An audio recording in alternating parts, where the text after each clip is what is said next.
لله والصلاة والسلام على رسول الله وبعد. من دا الله رب العزت بتوفيق سرا سورة يونس کی لگیاو او باغی کی من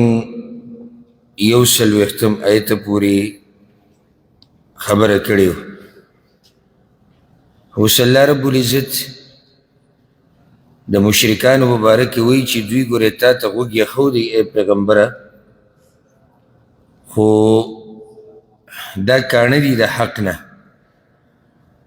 او دوی تا ته ګوري هم خو دا ړانده دي د حق نه. نو دغه کتل د دوی او دغه اورېده د دوی چې غوږ ږدي دا فایده نه ورکوي. اعوذ بالله من الشیطان الرجیم بسم الله الرحمن الرحیم ومنهم من يستمعون إليك. او باز د دوی نه هغه څوک دي چې غوږ ږدي تا ته، بعضو پکې ښه غوږ ایښودو او مخکې په یو څو ایتونو کې دا مسله تېره شوې. افانت تسمع الصم، آیا نو ته اورول کولی شي کڼو ته؟ ولو كانوا لا يعقلون، اگر که هغوی عقل نه لري. یعنې صحیح د دوی خو تا ته دا کوم غوږ چې ږدي دا خو د ظاهري غوږ ته ږدي او په هغې ستا اواز صرف اوري. مثال د کافرانو ذکر شوی سوره بقره کې،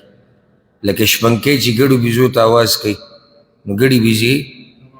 آواز اوري نو په خبره نه پوهېږي. نو الله وایي نور خو دوی کاڼه دي نو ته به کڼو ته خبره واورې. ومنهم من ينظر الیک، او بعض د دوی نه هغه څوک دي چې ګوري تا ته. په دوی کې هغه څوک دي چې هغه تا ته ګوري خو داسې فایده هغوی له نه ورکوي، ځکه چې د زړه سترګې ړندې دي. نو الله وایي افانت تهدي العمي ولو كانوا لا يبصرون، ای نو ته لاره ښوی شي ړندو ته اگر که هغوی لیدل نشي کولی. لیدل نشي کولی څه مطلب دی؟ په زړه لیدل نشي کولی، نور خو سترګې د هغوی کار کوي. دا څه چې دوی سره شوي دي دا دوی په خپله ځان سره ظلم کړی. ان الله لا يظلم الناس شيئا، یقینا الله ظلم نه کوي په خلکو هیڅ ظلم. ولكن الناس انفسهم يظلمون، مگر خلک په ځانونو په خپلو ظلم کوي. په ځانونو په خپله دا خلک لګیا دي ظلم کوي. الله خو دوی نه و منع کړي د اول نه د حق نه، خو د دوی هغه ضد او عناد د هغې د لاسه دوی ړانده شو، دوی کاڼه شو. دا ظلم دوی د ځان سره کړی. اوس د دغه خلکو د قیامت د ورځې انجام دا چې ځان سره ظلم کړی دی. ویوم یحشرهم، او په کومه ورځ چې به راجمع کړي دوی لره، دا به ډېره عجیبه ورځ وي. نو الله وایي په هغه ورځ به دوی ته د دنیا دا ژوند دا چې دوی ته ډېر قیمتي و، او ماسپښین موږ ایتونه بیان کړو، الله مثال هم بیان کړو چې دا ژوند سپک ژوند دی، دې دپاره خپل آخرت مه تباه کوو. دا ټول ژوند به دوی ته داسې ښکاري لکه دوی چې یو ساعت د ورځې تېر کړی. کأن لم یلبثوا الا ساعة من النهار، گویا کې وخت نه دی تېر کړی دوی مګر یو ساعت د ورځې نه. او ما بل مسله ذکر کړی چې ساعه قرآن او حدیث کې څه ته وایي؟ څه وخت د زمانې، یعنی دا پوره ژوند چې په دنیا کې تېر کړی دا درته معمولي وخت د زمانې ښکاري. الله اکبر. او را به شي انشاءالله په صورت طه کې چې د دې نه کم به هم بعضو ته ښکاري. نو مه تباه کوئ خپل آخرت د دې ژوند دپاره چې هغه د قیامت په ورځ بیا تا ته د ورځې یو ساعت ښکاري، د ورځې. دا هم نه دي وایي چې د ژوند لږ وخت، د ورځې یو ساعت ورته ښکاري. شپېته کاله، اویا، اتیا، سل کاله، 200 کاله دی چې د آخرت ویني دته دا 200 کاله دا 100 کاله عمر د ورځې یو ساعت ښکاري معمولي. نو دا ارمان به کوي چې دا خو معمولي وخت چې ما د الله په بندګۍ کې تېر کړی، اوس موږ سره هغه موقع شتي. یتعارفون بینهم، پیژنګلي به کوي په خپل منځ کې. نورو ځایونو کې الله راځي چې یو بل به نه پېژني، نورو ځایونو کې راځي چې الله وایي یو بل به نه پېژني. نو موږ وایو چې د قیامت اوږده ورځ دی کې احوال دي، کله به یو بل پېژني، بیا به یو بل نه پېژني، سخته به ډېره شي. یو بل ولې پېژني؟ الله غواړي چې دوی یو بل وپېژني چې ذلیله شي. چې وشرمېږي. قد خسر الذين كذبوا بلقاء الله، یقینا تاوانو کو هغه کسانو چې دروغجنې ګڼلې د ملاقات د الله. وما كانوا مهتدين، او ندي هغوی لاره موندونکي. واما نرينك بعض الذي نعدهم، او که چېرته وښایو موږ تا ته بعض هغه عذاب چې وعده کوو موږ د دوی سره، او نتوفینک یا مړ کړو تا، فإلینا مرجعهم، نو زموږ طرف ته راګرځېدل د دوی دي. دې کې اوس الله پیغمبر ته وایي چې دا کومو عذابونو باندې چې د مشرکان زه یرومه، نو یا خو به دا زه ستا په ژوند کې په دوی باندې راولم، ته به یې وینې، او که ته مړ شوې لاړې د دنیا نه، نو دوی څه بل طرف ته خو نه ځي، چېرته به راځي؟ الله وایي ما له به راځي، هلته به عذاب وینې په آخرت کې. نو دا یره ده یو قسمه. پیغمبر صلی الله علیه وسلم ته تسلي ورکول دي، د هغه شان او عظمت اوچتول دي، شان د هغه دې سره اوچتېږي، او مشرکان یرول دي چې دا خبرې اسې نه دي. ګورئ، ثم الله شهید علی ما یفعلون، بیا الله خبردار دی په هغه کارونو چې دوی یې کوي. ولکل امت رسول، او د هر امت دپاره رسول دی. د آخرت خبر روانه ده که نه،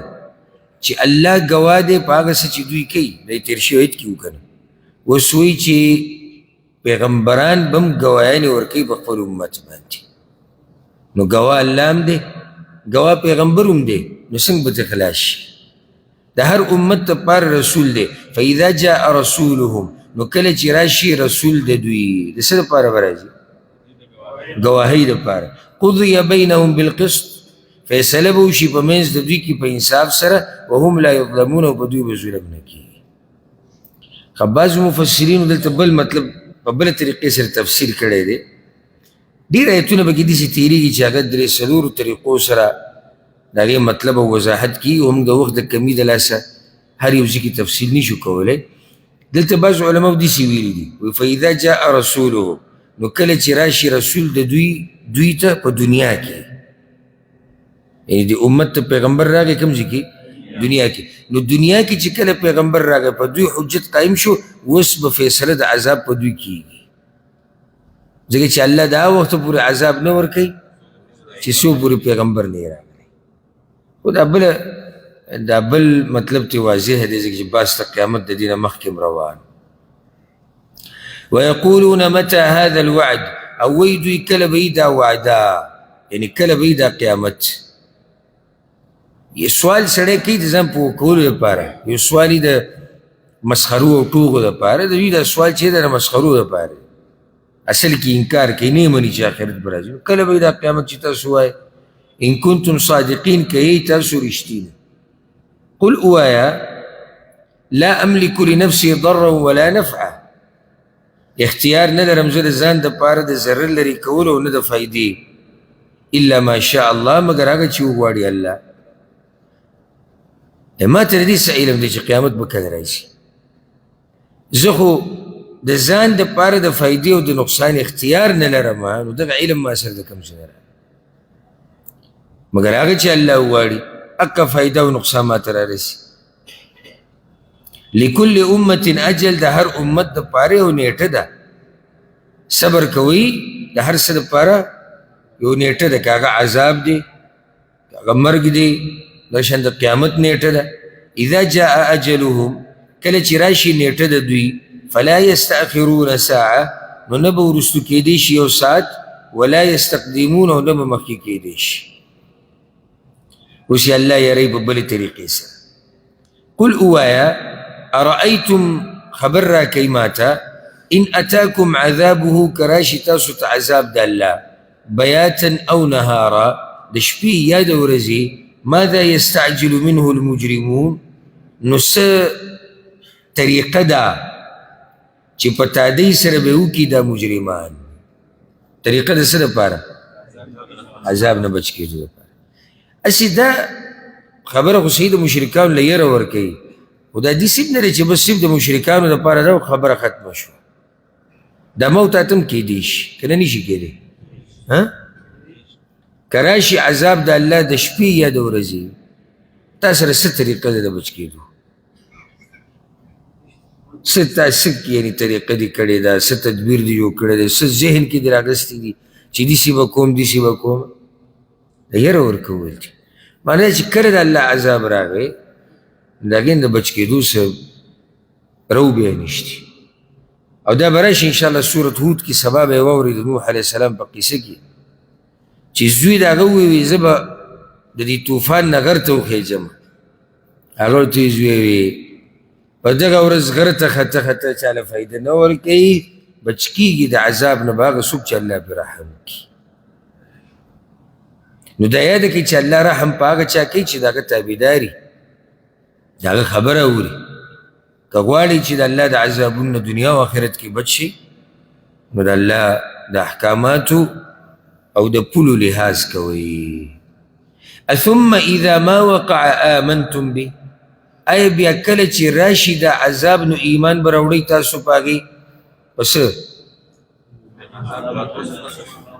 نه په هغې عذاب یعنې دوی وایي د عذاب به کله راځي الله وایي چې کله راشي نو بیا به د عذاب ومنئ یا مخکې نږدې خبره د قرآن هم وشوه چې دوی د قرآن نه منکر دي یعنی چې کله د عذاب راشي یا قیامت راشي نو بیا به قرآن ومنئ بیا به څه وایي چې موږ قرآن باندې ایمان راوړی الله چې ځکه تپوس کړي که نه الآن اوس ایمان راوړئ وقد كنتم به تستعجلون او حال دا چې وایي تاسو چې دا عذاب به مو په تادۍ سره غوښتو خو هم تاسو وایي نو په مخه به وایي عذاب کله راځي قیامت کله راځي اوس وایي چې موږ ایمان راوړی ثم قیل للذین ظلموا بیا به وویلی شي هغه کسانو ته چې ظلم یې کړی دی ظلم د څه شرک کفر ګوره ظلم چې د کافرانو دا راشي که نه یا عام الله وایي ظالم او ظالم هر ځای کې ګوره ذهن هغه ظلم ته مه بوځئ کوم ظلم چې مشهور زموږ ذهن کې دی او موږ پښتانه خو ظلم صرف څه ته وایو نه د چا نه پیسې اخیستل بس دیو په خپله لوی ظالم وي پردي حقوق به یې خوړلي او ځان سره به یې ظلم کړی ګناهونه به یې کړي کیدای شي عقیدې هم د شرکي خو لکه دی یاره وایي د الله شکر دی د چا نه هم پیسې نه دي اخیستې موږ ظلم چې دغې ته وایي سړي نه پیسې په زور والي وخوري د مزدور حق به یې خوړلی د بل حق به یې خوړلی د خور حق به یې خوړلی د ملګري سره به دوکه کړي د خپلوانو سره به کوي د شریک پارټنر سره به کوي خو ظلم مې وایي نه دی کړی نو د ظلم اقسام دي چې هغه خپلو ځایونو کې ذکر شي لوی ظلم هغه شرک دی ظالمانو ته به وویلی شي چې ذوقوا عذاب الخلد وسکې عذاب د همیشوالي هل تجزون الا ما کنتم تکسبون بدله نه درکړی کېږي تاسو ته مګر د هغه څه چې تاسو به کول ویستنبئونک او تپوس کوي دوی تا نه احق هو چې آیا حق دی دا عذاب یا دا قیامت کله به داسې رالو ها ویسې په رښتیا به دا راځي دا عذاب د ته چې ته موږ یری قل ورته ووایه ای وربي او قسم دی په رب زما انه لحق یقینا دا خامخا حق دی دا به راځي دا عذاب به هم راځي دا قیامت به هم راځي الله ته مخامخ کېدم کی وما انتم بمعجزین او نه تاسو عاجزه کوونکي الله لره یعنی دې سم نه ده چې عذاب راشي نو تاسو به د الله نه وتښتئ یا قیامت کې به تاسو د الله نه وتښتئ او هغه لره به عاجزه کوئ نه نه ولو ان لكل نفس ګوره دا عذابونه چې کله د قیامت په ورځ د جهنم راښکاره شي او دا عذاب دوی په دې خپلو سترګو ویني نو الله د هغه وخت خبره کوي ولو ان لكل نفس او که شي د هر نفس دپاره ظلمت چې ظلم یې کړی دی ما فی الارض هغه څه چې په ځمکه کې دي لافتدت به خامخا بدله کې به یې ورکوي خامخا بدله کې به ورکوي په هغې لافتدت به معنی دا به په بدله کې ورکوي چې ځان بچ کړي د څه نه یا عذاب دغه څه چې ورسره دي دا به ټول په بدله کې ورکوي لفتدت به خامخا په بدله کې به ورکوي دغه څه ده چې ورسره دي خو الله یې ترېنه قبلوي نو دا حال د ټولو به یې ګورئ صرف کافران نه دي مراد نن الله موږ ته ویلي دي تاسو لمونځ وکئ لمونځ څه ګران کار دی ډېر یې نه کوي ډېر یې نه کوي قیامت په ورځ دی دا دنیا او دنیا کې چې څه دي سره د خپلوانو د بچو د ښځو دا هر څه دا د قربانۍ خو دا چې نه قبلېږي که چېرته لږ معمولي وخت یې قربان کړی وی په دنیا کې هغې به دله فایده درکړې وي الله موږ ته وي تاسو روجې ونیسئ هېڅ ګران کار نه دی منمه چې لازم سړي ته څه نه څه دغه کېږي خو چې کله سړي کې دیني جذبه وي که نه هېڅ ګران نه دی او آخر د دینداري به موږ څه ته وایو زه خو کله دې ته هم حیران شم یعنې دینداري به صرف هغه صحیح چې به هغې کې موږ ته تکلیف نه وي سره کې ډېره سخته خو به هم تېره وکړه روجو نیو کې هغه یو څو ورځې مخکې یو ځي کې پروګرام و بیان و زما په دې روجې کې ما ورته وویل ما په دې روجې کې خوند هله سړي ته میلاویږي که نه او هغه داسې ناشنا خوني ما په تا به سخته یي تکلیف وي خو تاله به دا تکلیف خوند درکوي چې کله ستا په دې خبره نظري چې په دې الله زما نه راضي کېږي نو په تکلیف کې به څه خوند به وي نو لږ به موږ هم ځان ستړی کوو که نه داسې کوم اوس نه دی چې بس هغه عبادت به کوو کوم چې زموږ طبیعت سره برابر دی لکه اوس ګوره روجې کې د مازدیګر دا لمونځ به اسان دی په نسبت د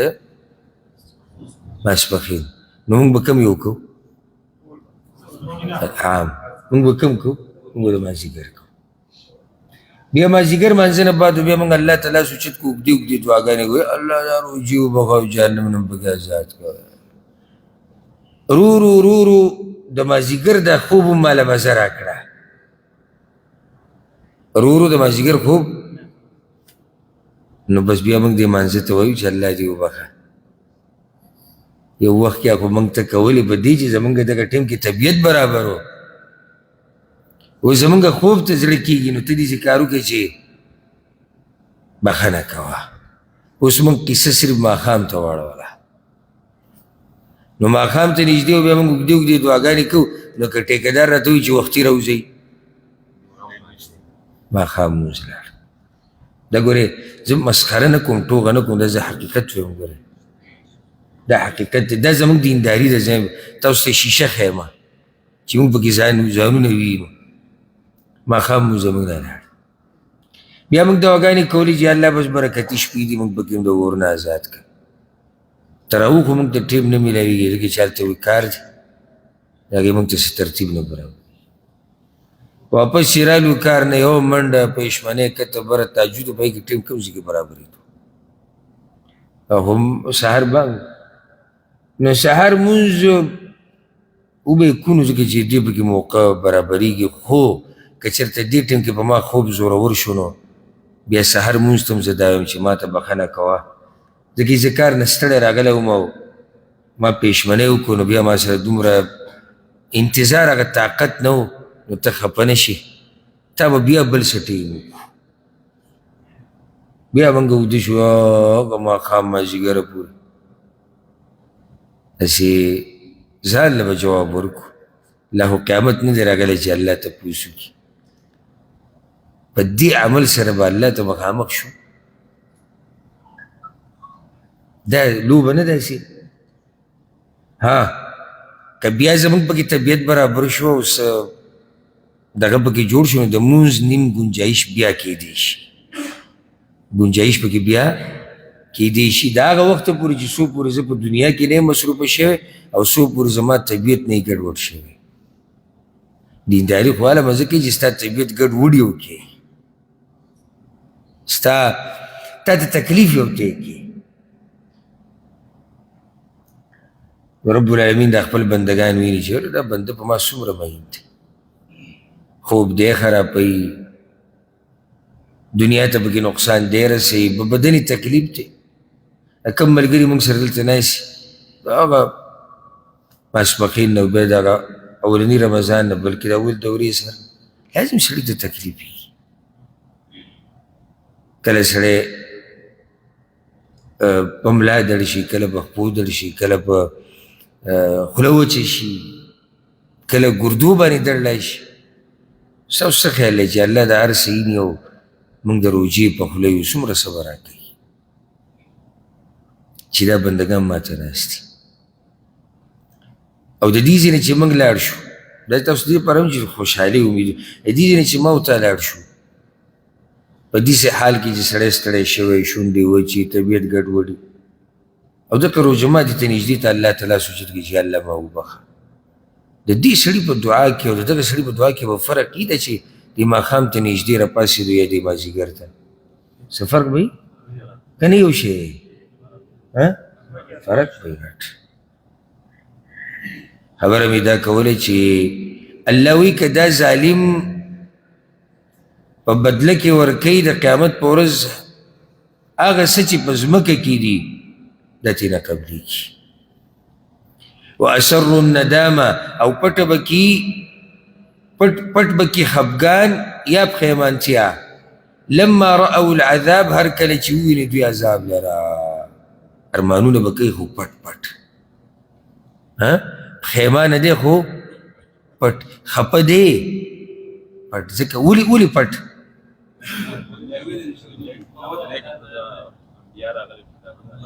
نه نو پټ ولې راښکاره کوي؟ ولې نه فایده نه ورکوي؟ کیدای شي. بارک الله فی، اصل جواب دا دی د ده پته دی چې ملامته زه یم، ولې راښکاره کوي؟ ورته پته ولګېده چې د دې عذاب ته چې زه روان یم که نه، نو دا زما خپل عمل دی، ځکه دا خبره به پټه وساتي. دنیا کې کوم خیال کړی که نه، دا کوم سړی چې دی تاڼې ته راوبوځي پولساني او داسې جرم کړی یي، دی بلکل غلی روان دی، بلکل داسې پاره ته پته ما کار کړی دی، خو هغه سړی ډېر کته بره کېږي او ټوپونه وایي چې چا دا کار کړی دی او چغې ویل شي او ما سره ظلم. دوی بلکل غلي دي، دا کار دوی کړی دی او ته پته به خپله. وقضي بینهم بالقسط، او فیصله به وشي په منځ د دوی کې په انصاف سره، وهم لا یظلمون، او په دوی به هېڅ ظلم نه کېږي. الا خبر شي ان لله ما فی السماوات والارض، چې یقینا خاص د الله په اختیار کې دي هغه څه چې په اسمانونو او ځمکه کې دي. دا خبره ولې دلته وکړه؟ یو وجه دا کېدی شي والله اعلم چې مخکې الله به فیصله کوي په انصاف سره، اوس یې وایي چې د ځمکه او اسمانونو کې څه دي دا د هغه دي، نو د چا چې دومره لویه باچایي ده نو د هغه سره انصاف ښایي، ظلم نه ښایي. او ظلم هغه ولې وکړي؟ بله ده اوس دعوت دی، مخکې د ظالمانو انجام بیان شو که نه، اوس دعوت دی چې راشئ خالص د دې رب بندګي وکړئ چې دا یې شان دی. الا ان وعد الله حق، خبر شي یقینا وعده د الله حق ده، ولكن اکثرهم لا يعلمون، مګر ډېر د خلکو نه پوهېږي. هو یحیي ویمیت، خاص الله ژوندي کول کوي او مړه کول کوي. والیه ترجعون، او خاص هغه ته به واپس کېږئ تاسو. نو چې هغه ته واپس کېږئ او مرګ به راځي، نو بیا الله وایي د قرآن مضبوط راونیسئ. نو ځکه د قرآن تذکره کوي، یا ایها الناس، ای خلکو، قد جاءتکم موعظة من ربکم، یقینا درغلی دی تاسو ته نصیحت د طرف د رب ستاسو نه. د قرآن سره د محبت ته ډېرولو یو طریقه دا ده، لکه اوس د ملګرو سره د قرآنونه لاس کې دي او دوی ورته ګوري، دا قرآن دا چې کوم ستاسو مخې ته پروت دی، دا الله تاسو ته پیغام رالیږلی دی، دا نصیحت د الله دی. چې دا خبره دی وخت په وخت محسوسوله که نه، نو ستا به شوق پیدا کېږي، ستا به جذبه ډېرېږي د دې قرآن سره، د دې د زده کولو، د دې تلاوت چې یاره دا زما د رب کلام. لکه څنګه چې عکرمه رضی الله عنه چې به کله د قرآن تلاوت ختم کو، نو قرآن به ښکل کو او وی به وی زما د رب خبرې دي، زما د رب خبرې ډېرې مینې نه چې دا د الله خبرې دي. دا به الله تعالی مصدر کې ته دا خبره محسوسه کړي، محسوسه. لکه اوس ګوره که د یو ملک باچا تا ته میسیج وکړي موبایل کې په وټساپ باندې، په بل څه په بل څه، یا یو وزیر اعظم یا بل څه، اگر که دا وارثي باچایان دي یو څو ورځې بعد به ځي او ډېر پکې تېري او تا ته دا میسیج راشي د هغه په نوم، زه پلانې دا میسیج مې تا ته کړ، دا میسي به ته یو پیر وینې او بیا به څو پیري ته د ورځې کولاوی چې بیا یې وګورې که نه نه به یې کښې بادشاه خو لا ګټه خبره که هسې داسې علاقې کې لږ مشر غونته کې ته وکړي نو ته بیا د میسج ګورې او مخ وګوره لیکن دا خو تا زر پیري وکتو نو بیا پې څه کښېنه بیا یې کولاوی ځکه چې دې په لیدو کې د سکون محسوسوي چېرته د الله دا قرآن دې په مخه کولاو کړی کتلي چې د الله ما ته رالېږلی کتلي تاسو په مخه په مخه یې کولاوی ګوري چې د الله کلام دې رالېږلی نه نو الله وایي دا تاسو ته نصیحت درغلی دی وشفاء لما فی الصدور او شفا د هغه مرضونو چې په سینو کې دي نو یو خو دا نصیحت دی بل څه دی شفا بیا په قرآن کې دوه قسمه شفا ده مخکې وضاحت شوی دی شفا معنوي او حسي حسي مرضونه چې کوم ظاهري دي هغه پې ښه کوي الله چې کله پې دم واچي خو دم هغه چې شرعي دم یې ښه شرعي دم کوم چې روا دی په شی شرعي دم مختصر د ته هم د هغې شرط څه دی دا به په قرآني آیاتو سره یاده کوي شرعي دم به په قرآني آیاتو سره به یا په هغه اذکارو او دعاګانو سره به چې حدیثونو کې دي او که د هغې نه علاوه په اذکارو او دعاګانو سره یعنې عامې دعاګانې نو هغه به واضحه دعاګانې په هغه ژبه کې چې په چا دم اچولی کېږي چا بې پوهېږي یوه دویمه دې کې به دا عقیده ورسره ساتلی کېږي چې شفا ورکوونکی ذات الله دی دا یو سبب دی درېیمه خبره دا ده زنانه که چېرته ځي په یو چا پسې دم اچولو دپاره د هغې شروط دي دا نارینه به ترې لري دوی به یوازې کېږي دواړه نه او دی به د ښځې له لاس نه وړي که دا یو څو خبرې پکې وي نو بیا صحیح ده خو غالبا چې کوم دم درود زموږ په ملک کې روان دی هغه په دې قسم کې نه دی او چې کله د باندې څوک دم اچي که نه ورته وایي دا لږ په زوره وایه چې له دې څه وایي نو که چېرته قرآني تلاوه آیتونه یې او اذکار یې دعاګانې هېڅ خبره نه په شرط د دې چې ستاسو سره دا عقیدې چې شفا ورکوونکی ذات الله رسول صلی په خپله دم اچولی په ملګرو رسول صلی په خپل ځان دم اچولی دی دم کې شفا ده خو چې شرعي دم او ستا یقیني چې او الله ماله شفا راکړي دغه دمونه ده چې کوم راوتي دي ده خود ساخته او د اجازې مجازي چې ورسره پکې دي دا محض تجارت دی یاد ساتئ دا تجارت دی مخبل مالونه خرابوي مخبل دین خرابوي مخبل عزتونه خرابوي او لازم نه ده چې ته به یو بل چاله بوځې او خپل مریض هغه وپېدم پخپله پې دم اچوه که پخپله پې دم اچوه او که موږ دا نه وایو چې تله ناروا دي که لاړ شو اول هغه سړي له ورځئ چې د هغه ته ته پته چې د عقیده څه ده د تقوادار د پرهېزګار دی او که نه بل د دې نه هېڅ کاروبار زموږ په دې ملک کې جوړ شوی خلک به پیسې ګټي په مخه اوس کله ناکله تا پیسې واخلي څه خبره نه ده سورة فاتحې په اوله کې موږ دا مسله ذکر کړې د دې نه مستقل تجارت جوړول په بورډونو باندې نومونه په بورډونو باندې نه په ښار کې دیوالونو باندې ځای نه میلاوېږي که نه غلطه مې وویل کراچۍ ته چې ته ورشې دا بنګالیان ټول دغه کیسو والی دي پلانې بنګالي او پلانې بنګالي پلانې بنګالي او پلانې او ګارنټي کے ساتھ ګارنټي دا خو د غیبو دعوه ده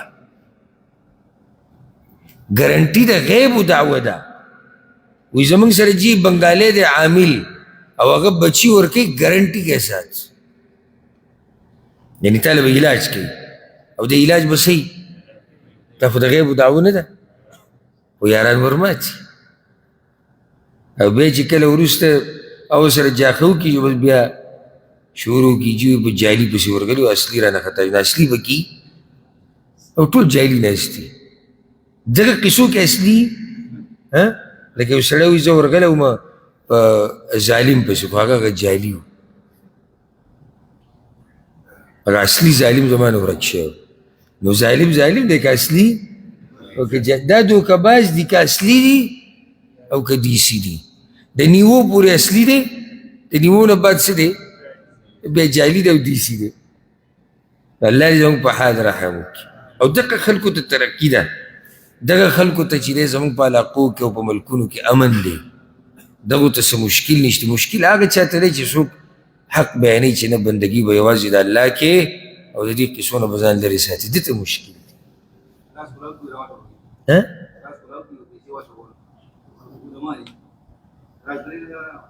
نه نو پیسې هغه وایي، هغو تا ته وایي چې پیسې څومره ورچې. دا ما ته یو کس قصه کړې وه، وایي موږ ورغلي یو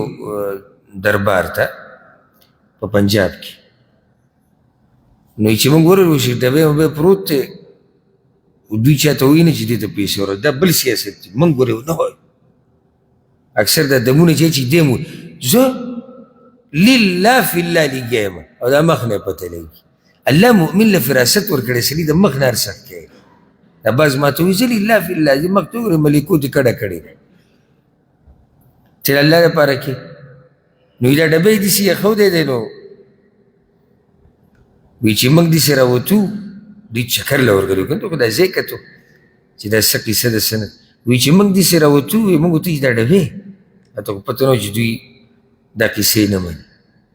وایي چې نه نه د دې نور څه نشته، خو بس هسې ستاسو دغه دی که د خپل حاجت لږ زر نور دې کې څه نشته. پوه شوئ تاسو که نه که د خپل حاجت لږ زر نور به کوي څه نشته. یعنې معنه دا که غواړي چې څه وشي دغسې ته شی ور واچوه. که انتظار ورته کول غواړي او خبره په کیدی شي کې چلې یو بس بیا دغه سپیره ګرځه نارمل کې ته هم داسې ووایو هغه هم کیدی شي، هم کیدی شي کې نو هغه غریب شکي شي چې یو خو کیدی شي شو بل لرې به وي، نو دا به کلې راځه مړه پیسې ورکړه. الله دې زموږ په حال رحم. دغه دمګري نه، دغه نه، هغه چې په شرعي طریقې سره نو قرآن کې شفا ده. ښه معنوي بیماریانې، معنوي د شرک بیماری، د حسد، د کینې، د تکبر، بغض، ریاکاري او داسې پسې بیا ځه، دا څومره بیماریانې چې په زړه کې د دې علاج په دې قرآن سره کې وهدن او هدایت ته ورحمة للمؤمنین او رحمت ته د پاره د مؤمنانو. قل اوایا بفضل الله وبرحمته، ففضل د الله سره او په رحمت د هغه سره، فبذلك فليفرحوا، نو په دې دې خوشحاله شي دوی، هو خیر مما یجمعون، دا ډېر غوره دي د هغه څه نه چې را جمع کوي دا خلک. دا اوسي شی د الله فضل سره د الله رحم سره. نو مشهور دی کې دا دی فضل د الله دا دین دی، د اسلام دی، او رحمت د الله دا قرآن دی. الله وی دا مؤمنان دی په دې قرآن او په دې دین خوشحاله شي، دا وله غوره دي د هغه سرو زرو سپینو زرونه چې دا خلک یې را جمع کوي. شکر هر وخت د الله وباسي، په دې خوشحالي پکار ده. معنی ده چې اصل د خوشحالۍ هغه لایق خبر هغه دا ده چې سړی په دې خوشحاله شي چې الله ماله اسلام را کړی، سړی په دې خوشحاله چې الله ماله قرآن را کړی، یو سړی په دې خوشحاله شي چې الله زه په دین پوه کړی یم. دا د خلکو د دې سرو زرو او د سپینو زرو نه څه دي ولې دي غوره دي. دا سره زر سپین زر عارضي دي او دا کم څه چې هلته یاد شو دا همیشه دي، بل سره زر سپینو زرو کې دی ګناهګارېږي. دلته خبره د ګناه خو نه ده، دا په عبادت دی، تقوا ده، دینداري ده. قل اوایا ارأیتم ما انزل الله لکم من رزق، ای سوچ کړی دی تاسو په هغه څه کې چې نازل کړي دي الله تاسو لره د رزق نه. دا به مشرکانو باندې اوس بل رد دی. مخکې وایي چې الله قرآن را لېږلی دی که نو قرآن کې الله حلال او حرام بیان کړي دي، خو مشرکانو به د ځان نه یو شی حلالو د ځان نه به یې حرامو. او ځکه دغه خبره کوي تاسو سوچ کړی دی په هغه رزق کې چې الله در لېږلی دی. فجعلتم منه حراما وحلالا، نو ګرځولي دي تاسو د هغې نه بعض حرام او بعض حلال. قل اوایا الله اذن لکم، آیا الله اجازت در کړی تاسو ته؟ یعنې الله دې ته ویلي چې دا کار کوئ. ام علی الله تفترون، یا په الله باندې تاسو دروغ جوړوئ. نو کم یو خبره ده دوی په الله دروغ جوړي. وما ظن الذين يفترون على الله الكذب يوم القيامه، او څه ګمان دی د هغه کسانو چې جوړوي په الله باندې دروغ په ورځ د قیامت. یعنی مطلب دا دی چې د قیامت په ورځ به د سره څه وشي، د څه ګمان دی. ان الله لذو فضل على الناس، یقینا الله خامخا مهرباني والا دی په خلکو باندې، ولكن اکثرهم لا يشکرون، مګر ډېر د خلکو نه شکر نه ادا کوي. اوس اسې تاسو نه سوال وکړم، الله دا خبره کولی چې د دې خلکو څه ګمان دی چې د قیامت په ورځ به ورسره څه کېږي، دا چې په الله یې دروغ جوړ کړي دي، بیا وایي الله مهرباني والا دی، دې به سره به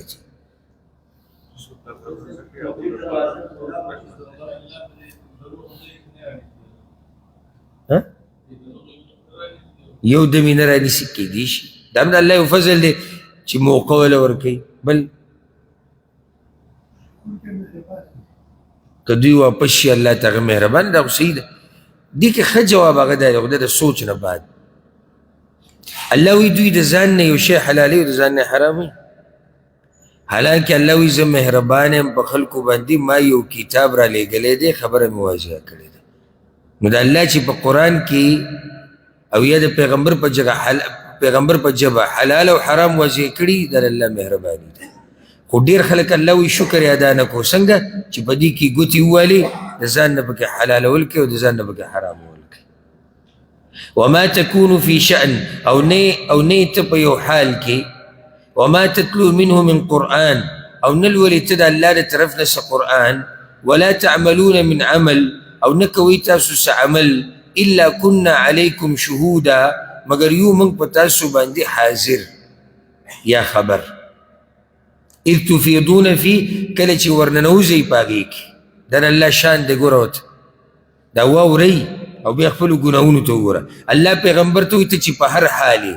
یا ته د قرآن تلاوت کې، بیا الله ټولو ته وایي تاسو چې هر کار کوئ، الله وایي زه په هغې ګواه یم، زه یې لیدونکی یم، زه ترې خبر یم.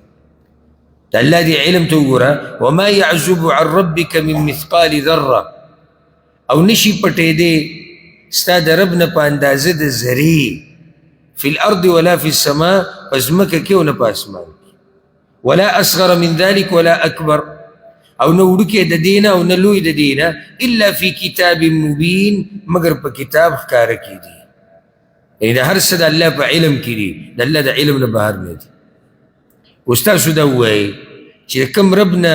د ذرې په اندازه شی پټ نه دی په ځمکه او اسمان کې، ستا دا ګناهونه به دې پټي، ستا دا نافرمانیانې به په هغه پټي. دا د سوچ آیت دی. ګوره اوس الله د خپلو دوستانو شان بیانوي، وجه څه ده، مناسبت یې څه دی. مخکې الله وایي چې ما نه څه شی پټ نه دی، نو اوس وایي چې ما نه خپل دوستان پټ نه دي، زه هر وخت د هغوی مرسته کوم. چې دلته هغه پیغمبر دی، صحابه کرام دي، او بیا د قیامت پورې د هغوی په نقش قدم چې څوک را روان دي. الا خبر شي، ان اولیاء الله، یقینا دوستان د الله، لا خوف علیهم ولا هم یحزنون، نه به یې هېڅ یره په هغوی او نه به هغوی غمجنه کېږي. دوستان د الله په هغوی څه یره نشته. زار د الله د دې خوږو خبرو نه مسئله یې اوږده نه کړه، دوو ټکو کې درته ووایي چې دا ولي څوک دی. الذین آمنوا وکانوا یتقون، هغه کسان دي چې ایمان یې راوړی دی او یریږي د الله. بس دا څوک دی؟ دا ولی الله دی. الذین آمنوا، هغه کسان چې ایمان یې راوړی وکانوا یتقون، او دوی یریږي د الله نه. ایمان یې راوړی مطلب دی چې ایمان یې داسې دی لکه څنګه چې الله غوښتلی، توحید دی پکې، او یریږي د الله نه، د ګناهونو نه، د هر قسمه نافرمانۍ نه لرې دي. نو په ایمان کې توحید او د رسول صلی الله علیه وسلم تابعداري راغله، تقوا کې عمل راغی چې عمل یې صفا دی، د ګناهونو نه لرې دي. ها راشي بیا زموږ په ملکونو کې هغه بزرګان وینا اولیاء الله موږ ته ګپ جوړ کړی دی. او زه هر کال الحمدلله په دې ځای کې دا مسله بیانوم چې موږ د الله دپاره هغه دوستان مقرر کړي چې هغه په حقیقت کې د الله دشمنان دي. یو سړی مونځ نه کوي، دا وایي دا ولی الله دی. دا خو ولی الله نه، دا عدو الله، دا دشمن د الله. یو سړی فحاش دی، زنانو ته راجمع کېږي او دې د زنانو په سرونو لاس ږدي او کله ورته په ملا لاس ږدي دې نیم ته ویډیوګانې که نه دا بزرګان دي دا اولیاء الله دي دا خلک چې زمونږ نه خفه دي وهابیان اولیاء الله نه مني هغه دغه اولیاء الله یادوي نو دا کمې مړ کړي که نه کمې مړ کړي او دا چاړه راته په دې مرۍ کېږي نو والله که دله دغه بزرګ ومنم فحاش سړی به جنکۍ به ورته راټولې شوي زنانه به ورته ناستي دی به د بدن په یو حصه او بل حصه لاس وي وایي چې دا ولي الله دی وهابیان ولي الله نه مني یو حدیث کې راځي یو حدیث کې رسول صلی الله علیه وسلم وایي ولي الله هغه چاته ویلی کېږي چې ته ورته وګورې او تا ته الله رایاد شي دې نښې ته یوازې وګوره چې ته ورته وګورې تا ته الله رایاد شي چې ته ورته وګورې تا ته دین رایاد شي چې ته ورته وګورې تا ته تقوا رایاد شي دا به تاسو محسوسه کړي مې د دې بعضو خلکو سره چې سړی کښېني د سړي دینداري ډېرېږي د بعضو خلکو سره چې سړی کښېني سړي شوق د دین سره ډېرېږي چې ما زده کړی ما ولوستې او ته یې دغه دې مخونو ته وګوره د جنکو په منځ کې ناستی او یا چې دی دغه سندري ورته لګېدلي دي یا لغړ توغړ ناستی یا پینسۍ په ځان پسې راکاږي ګیره او برېت یې صفا والي دي اوږده اوږده ویښته یې دي او خلک ورته سجدې لګوي وایي دا عجیب بزرګ دی د زمانې او وهابیان دا نه مني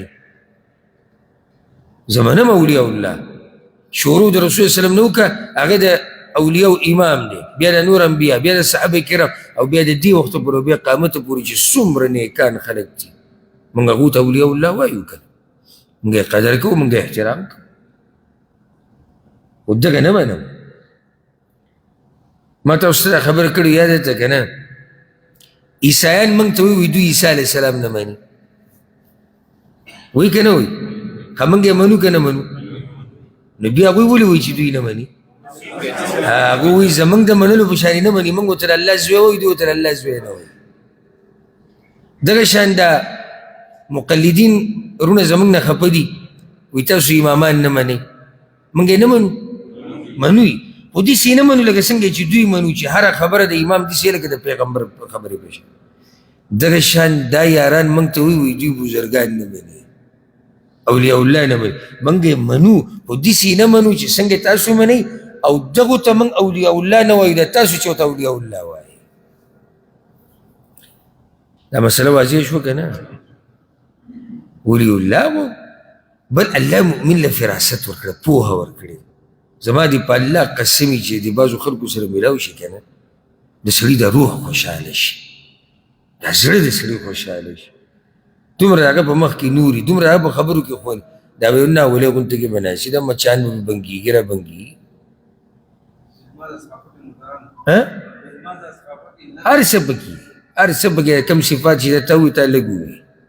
هر څه پکې نشې کوي د چرسو خو تباهي کوي وایي دا بزرګ دی او دا لا پرېږده هغه بعض پکې ناستې وي دا وایي دا د ملنګۍ نشه ده او عبدالرحمن بابا په خپلو شعرونو کې یاده کړې ده نو د دې کول روا دي دا د ملنګۍ نشه ده او بنګ دا د ملنګۍ نشه ده او نسوار او سګرټ او دا مکروه دي چې دا پاڼه ده دا نشه څه ته وایي اخر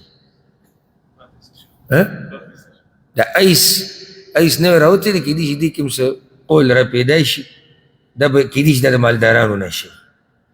دا به روایي ځکه چې دا د چا ده دا د مالدارانو لکه دا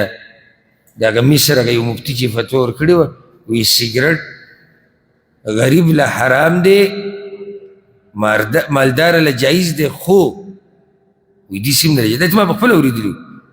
ډوډۍ نه بعد که یو کش راکاږي یو سګرټ نو جایز دی ولې ځکه چې د هغه په وس کې دی او د غریب په وس کې نه نو مطلب دا چې په کومه نشه دې اوس بر شي کوه خو چې کومه کې دې اوس نه رسي نو بیا مه کوه یا هغه جالي غونته کې په نشو کې هم جالي وي مخکې ورځې کې مې یو ملګري سره ګپ لګو مې زموږ د دې ملک دا نشه ییز ډېر ګډوډي په نسبت د نورو ملکونو د نشه ییزو هسې ګپ مې ځان سره لګو ما هغه نشم زموږ هغه دیسي ده هر څه ګډوډ دي که نه هغه نشم دیسي ده نو هغه دیسي نشه چې وکړي هغه ښه ګډوډ دي هغه بلکل هغه ګردې او زړه او اینه او هر څه وله په ضد تباه کوي نو الله دې زموږ په ځوانانو باندې رحم وکړي او په زنانو زنانه راوتي دي په روډونو کې پرتې دي نشې کوي او دی ورته وایي دا د ملنګۍ نشه سټارټ د دغه ملنګۍ د نشې نه اخیستی کېږي. ښه دا یاده کړه ګورئ، کوم سړی چې شراب څکي، کوم سړی چې آیس کي، کوم سړی چې هیروین استعمالوي، ستا څه خیال دی چې د اولې ورځې نه دا شروع وکړه؟ د اول کې کوم ته ورغلی نسوار، سګرټ، ملنګۍ نشه، چرس. چرس خو دلته څوک نشه نه وایي. ښه چرس دقه شان پلار به د بچو په مخ کې لګیایي ځان له به سګرټ جوړوي او بیا به یاره وایي دوا کوو چې دا بچي زمونږ نیک عمل الله رالوی کړي. دا خصوصا دا خبره د کفر ده. ګورې که څوک یې قصدن کوي که نه، وایي بې نشې مازغه دا د خري. دا ګوره ډېره خطرناکه خبره. ځکه شریعت وایي نشه به نه کوې او ته وایې بې نشې مازغه د خري، یعنې مطلب دا چې څوک نشه نه کوي نو دا خرڅ. نو الله دې زموږ په حال رحم وکړي. خبره مې دا کوله چې دې نشې خورولو کې د دغه خودساخته بزرګانو لاس دی. ته ورننوځه، زه یو څو ځایونو ته زه ورغلی یم هندارې دپاره، زه درته قسم خورم چې بعضو ځایونو ته زه ورننوتم ساه مې نه شو اخیستی، لوګې دومره ډېر وو. دب کې چرس کې که بهر راووتې بیا دې پولیس نیسي. ما هغه ملګرو ته ووایي ما دا عجیبه دی یاره، لکه که بهر ته راووتې او دا نشه کې بیا دې پولیس نیسي، او که دننه یې کې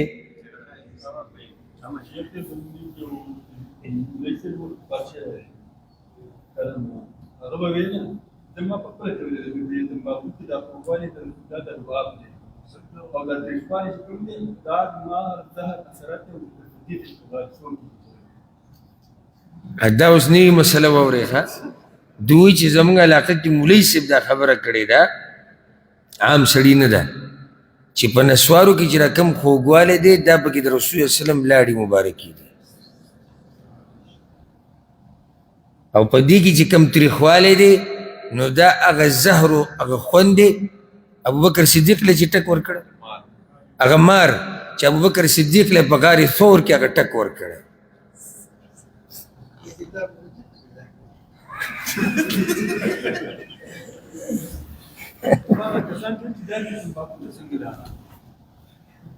چې دا تمباکو ایله بیله تمباکو ته چې پښتانه کې یاره الله یو په حال او دا خلک د الله نه یریږي هم نه. قیامت پر ورځ به الله له څه جواب ورکړي. نو ولی الله څوک دی چې عقیده د توحید د پیغمبر تابعداري او د الله نه یری، بس دا بزرګ دی. د دې لپاره ګوره څه سرټیفیکیټ یې او څه اجازې مجازې نشته. دا مالته یو زموږ په ملک یو دغه جوړ شوی د خلکو داسې یرغمال کړي اجازه سره شته. غریب داسې ګوره په اجازه نو بیا دم څنګه چې بس یو غریب توبه وباسي غلطي ده شوې ده او آخري پیر شو بیا به یې نه کوم. دا خلک یې په دې طریقو سره رانیولي، بیا ډېر تفصیل یې پکې دا کړی دی ته اجازه شته. د څه شي اجازه ده؟ د مار دغه لړم ده. غریب بیا ورغتو چې تخصص ما ګوره کم یو کړی لکه سړی چې علم وکړي دنیوي که دیني. نه موږ دا نه و چې څوک ځان ته وایي ولي الله، موږ د دغه خبره کوو د دې چې زموږ د دې بعضو دیني طبقاتو د خلکو د یرغمل کولو اشکال څه دي. لکه په دې کې راګیر کړي دي چې ته دم ولې چې تا سره اجازه شتي، او ولی الله چې دی هغه داسې او هغه داسې او هغه داسې او 50 شرطونه ولې ذکر کړي چې هغه د سره یې نه. بیا په آخره کې به تا ته د خپل مشر د تصریف وکړي چې دغه یو ولی الله د بل شته. بیا بیعت خو صوفیانو کې عام روان دي. اجازه اصل کې دې ته وایي دا په حدیثونو کې په قرآن کې لکه موږ سره شتي حدیثونو کې قرآن کې اصل نه دي. لکه زه اوس د قرآن بیانوم که نه دا ما د خپل استاذ نه دغه شیان اورېدلی دی، هغه د خپل استاذ نه، هغه د خپل ما سره پوره سند پروت دی. نو دا اجازه ده چې زه دا سند بل له ورکولی شم، زه بل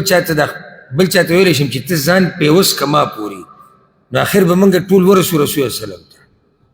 نو دوی دا وایي اجازې مطلب دا دی چې دا ما ته په سند دا کار راغلی دی چې ته دمه چوه، نو اوس ما تاله دا اجازه درکړه چې ته هم دم اچوه. نو چې سبا له څوک راځي ته ورته وایي چې وروره دا کار خو ما ته په سلسله کې میلاو شوی اوس مې ورسېدې که نه رښتیا سره ما یې کوي داسې چې موږ ټول لی راکړي جی بس یو اجازه ورکړي بره اکثر ما دا ویډیوګانې لیدلي دي بره ورسره څه شی زوړ نه وي دا زموږ اجازه ده نور هېڅ پته یې نه لګي چې دا څه شی ده او څه شی نه دی خو داسې د اجازه او تا نه په پاکستان کې څوک تپوس کوي چې دې اجازې د تاریخ څه دی او دا کبزې کې او کبزې کې نو هلته دا تپوس نه راکوي هلته چې دي څوک هلته څوک د اجازو تحقیقونه نه کوي ساده سړی چې څه دې ولیکل چې څه دې ولیکل او څه دې کول کوئ کاروبار دی روان دی څوک په یو طریقه پیسې ګټي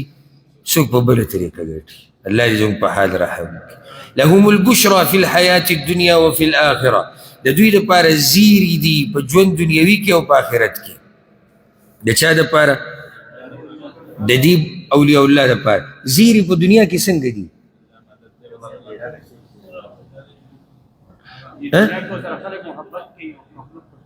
بارک الله فیک د محبت د مخلوق د محبت د دوی سره دا زیری دی بل نه د خلکو دا صفت ته چا کول سړی خپل صفت نه غواړي خو خلک یې کوي دا ګورم یو قسمه زیری دی او حدیث کې راغلی دي چې دا م یو زیری دغه شان ښایسته خوبونه لیده دا هم په دنیا کې زیری دی او آخرت زیری خو واضح دی لا تبدیل لکلمات الله نشتی بدلول د وعدو د الله لرا یعنی الله چې کوم لوضو کې که نه هغه یې کړی اوس الله وایي چې اولیاء الله دپاره زیری دی نو زیری به وي چې الله وایي چې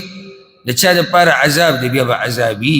ذلک هو الفوز العظیم دا خاص کامیابي د لویه ولا يحزنك قولهم او غمجن دي نه کي تا لره وینا د دوی هغوی به قسمه قسم خبرې کولې که مشرکانو الله وایي په دې مه غمجنه کېږه ان العزة لله جمیعا یقینا عزت په اختیار د الله کې دی ټول معنی چې الله ته یې عزتمند کړې که نه نو د دوی دا خبرې د دوی دا چال چلن د دوی دا چلونه د تا نشي ذلیله کولی لکه چې الله ستا ملګری مخکې وایي چې الله د اولیاء الله ملګری دی که نو په اولیاء الله کې مشر او سردار څوک دی رسول وسلم دی نو الله هغه ته مه غمجنه کېږه عزت ټول زما لاس کې دی هو السمیع العلیم هغه اوریدونکی پوهه دی الا خبر شي ان لله من في السماوات ومن في الارض یقینا د الله په اختیار کې دی هغه څوک چې په اسمانونو کې دی او هغه څوک چې په ځمکه کې دی وما يتبع الذين يدعون من دون الله شركاء او تابعداري نه کوي هغه کسان چې رابلي سوا د الله نه نور شریکان یا سوا د الله نه معبودان دا لفظي ترجمه ده تاسو پوه شئ چې څو پورې وضاحت نه شي د دې وضاحت بیا په یو څو طریقو سره یو دا دی او غوږو ته کېدی وما يتبع الذين يدعون من دون الله شركاء او تابعداري نه کوي هغه کسان چې رابلي سوا د الله نه د حقیقي معبودانو یعنی دا د الله نه علاوه چې چغې وایي که نه چاته نو دغه معبودان حقیقي معبودان نه دي څه دلیل پې د الله د طرف نه نشته د ځان نه جوړ کړي دي او چا داسې ویلي دي وی مطلب دا دی وما يتبع الذين يدعون من دون الله شركاء او دا څه دي او دا څه دي چې تابعداري کوي دغه کسان چې رابلي سوا د الله نه معبودان یعنی دا څه معبودان شو چې مشرکان یې رابلي سوا د الله نه دا څه معبودان شو ان يتبعون الا الظن تابعداري نه کوي دوی مګر د ګمان وانهم الا يخرصون او نه دي دوی مګر اټکل خبرې او کارونه کوي د عبادت حقدار دا دی هو الذي جعل لكم الليل لتسكنوا فيه الله غزاد ته چې ګرځولې د تاسو لپاره شپه د دې دپاره چې آرام وکړئ په هغې کې والنهار مبصره ورځ رڼا واله ان في ذلك لآيات یقینا په دې کې خامخا دلیلونه دي لقوم يسمعون د پاره د هغه قوم چې اوري قالوا اتخذ الله ولدا وی دوی نیولې دی الله بچې څومره ظالمان دي. دومره عظیم الشان رب له بچې ثابتوي، نو ځکه وایي سبحانه، پاک دی الله، هو الغني، هغه بې حاجته دی، له ما فی السماوات وما فی الارض، خاص هغه لره دي هغه څه چې په اسمانونو کې دي او هغه څه چې په ځمکه کې دي. د ده بچي ته څه ضرورت دی؟ ان عندکم من سلطان بهذا، نشتی تاسو سره هیڅ دلیل په دې باندې، انت ځان نه لګیایي. اتقولون علی الله ما لا تعلمون، ایا وایي تاسو په الله باندې هغه څه چې نه پوهېږئ تاسو په هغې؟ د په الله دروغ جوړول نه دي چې الله لره بچی شتي، نه پې دلیل شته او نه پې دوی پوهېږي. نو ځکه الله وایي قل اوایا ان الذین یفترون علی الله الکذب، یقینا هغه کسان چې جوړوي په الله باندې دروغ، لا یفلحون، نشي کامیابېدی، نه په دنیا کې او نه په آخرت کې. متاع فی الدنیا، لږې فایدې دي په دنیا کې. د دنیا د ژوند دغې کیدی شي لږې ډېرې فایدې والي. هو ثم الینا مرجعهم، بیا خاص موږ ته راګرځېدل د دوی دي. ثم نذیقهم العذاب الشدید، بیا به وسکو دوی ته عذاب سخت، بما کانوا یکفرون، په سبب د دې چې دوی کفر کوو. واتلو علیهم نبأ نوح، اول ولا په دوی باندې خبر د نوح علیه السلام. ولي؟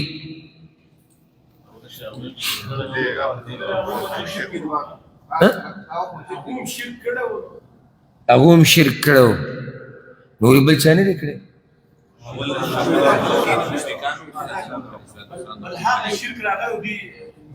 بارک الله فیکم. کم بوتان چې د نوح علیه السلام قوم د هغې بندګي کړې او په سیلاب کې ګډوډ شي او په طوفان کې، هم هغه بوتان بیا دلته راغلي، دلته خلکو بندګي د دې وجه. بله دا نوح علیه السلام اولنی رسول دی او زموږ پیغمبر صلی الله علیه وسلم اخرنی دی. نو ده ته وایي چې تو ته بیان کړه د اولني پیغمبر قصه چې هغه څه وه، هغه هم دا وه، هغه هم د خپل قوم سره په دې مثلا خطه و. اذ قال لقومه، کله چې وایي هغه قوم خپل ته، یا قوم، ای قوم زما، ان کان کبر علیکم مقامی، که ګراني په تاسو باندې ودرېدل زما. څه مطلب دی ګراني؟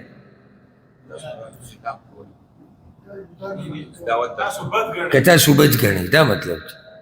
که زما دا ودرېده ستاسو مخې ته په تاسو بد لګي، وتذکیري بآیات الله، او نصیحت در کول زما تاسو ته، دا هم ستاسو نه یې خوښ. فعلى الله توکلت، نو خاص په الله باندې مې ځان سپارلی دی. فاجمعوا امرکم، بس مضبوط کئ کار خپل. کار خپل مطلب یعنی چل خپل، که څه چل هم جوړ کړی که نه څه طریقه، ښې مضبوطه کئ زما د ختمولو دپاره یا د دین د ختمولو دپاره. وشرکاءکم، او راوبلئ شریکان خپل. ثم لا یکن امرکم علیکم غمه، بیا دې نه یي کار ستاسو په تاسو باندې ګډوډ، یعنې ښه مضبوطه اراده وکئ صفا. ثم اقضوا الی، بیا فیصله وکئ ما ته، یعنی نافذه کوي په ما باندې خپله فیصله. ولا تنظرون، او مهلت مه راکوئ ما ته. هسې دومره ډاډه ولې لګیا یې؟ ځم چې دې آیت ته ماله جواب راکړه. فعلى الله توکلت، ما وایي ځان سپارلی په الله، ده په الله ځان سپارلی. بله فایده یاده کوي ښه، نږدې دا خبره وشو چې اولیاء الله باندې به سیره نه وي، نه به غمجنه کي. دا پې مثال والی چې الله د خپلو ملګرو څنګه دوست دی، په دنیا کې هم دوست دی، په آخرت کې هم دوست دی. فإن تولیتم، بس که واوړېدئ تاسو، فما سألتکم من اجر، نو ما نه ده غوښتې ستاسو نه څه مزدوري. اکثر خلک ګورې حق ته او د یو علیم بیان ته او درس ته په دې غوږ نه ډېرېږي چې په دې به زموږ نه پیسې وغوښتې شي. نو هغوی ما خو تاسو نه څه پیسې او څه مزدوري هم نه ده غوښتلې. ان اجري الا علی الله، نه ده مزدوري زما مګر په الله باندې ده. وامرت ان اکون من المسلمین، او حکم شوی دی ما ته چې زه شم د خبره منونکو نه، ما خو منلې ده د الله. فکذبوه، نو دروغجن وي هغوی ده ته، یا هغوی دروغجن وګڼو نوح علیه السلام. فنجیناه، نو بچ کو منگ دے ومن معه فی الفلک او اغا سوک چی ملگری دا دسر پا کشتی کے وجعلناهم خلائف او وگرزول منگ دوی ارستو اسیدن کی واغرقنا الذین کذبوا بآیاتنا او غرق المنگ آغا کسان چی دروغجنی گنل آیتون زمان فانظر کیف کان عاقبت المنذرین نو اگورا چی سنگ شو انجام دا یر ورکڑی شو یر چاہتا ورکڑی شیوا نوح علیہ السلام قومت گورا یو منذرین رازی خراب شو قرآن کی المنذرین دا ذال لاندی زیری نو اگا مطلب دا یر ورکولو والا او چی پا ذال پاس زبر راشی منذرین نو یر ورکڑی شوی اگا خلق دی چاہتا چی یر ورکڑی ثم گورا قصہ دیر مختصر روڑ دا نوح علیہ السلام خواہ دا نوح علیہ السلام تفصیلی قصہ با انشاءاللہ سبب بیانو پا سورت ہود کی اس تفصیلاً واقعہ دا موسیٰ علیہ السلام روڑی زی پا زی تذکرم شوی دا وضاحتونم شوی دی ولی دا دا تذکر دیر دا دیم جواب شوی ثم بعثنا من بعده رسولا بیا ولی قل من رسو دا دن دیر رسولان الى قومهم قومون دا غویتا فجاؤوهم بالبینات نرال الدوی غویتا پخکار دلائلو سرا فما كانوا ليؤمنوا ننو غویچی ایمانی راوڑے وے بما کذبوا من قبل باغ سچی دروغجن گنل وغوی اگی لرد مخینا یعنی کم وحی چی اگوی اول پر دروغجن گنلی وا اگی ایمان نده راوڑ كذلك نطبع على قلوب المعتدين دغشان مهر وو من فزلونو دا زیادی کونکو زیادی کولو والا دلتا وسوک دی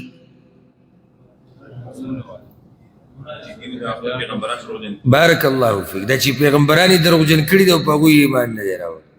ثم بعثنا من بعدهم موسى وهارون بيوليغو من رسل داغوين موسى أو هارون عليهم السلام إلى فرعون وملئه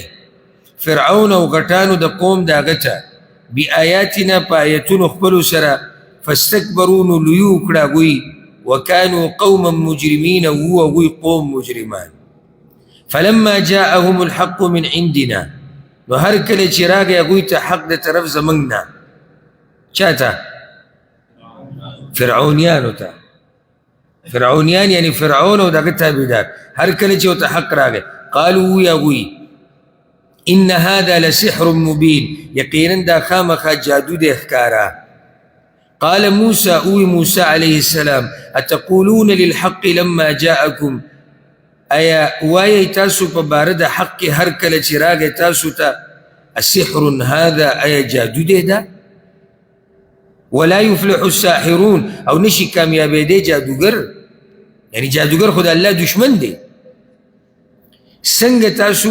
حق تا جادو ہے او بیدا حق دیسی زورور سنگ پاتی شو او کامیاب شو ذکر چی جادوگر خو نا کامیابی گو نا جادو کامیابی قالوا یا غوی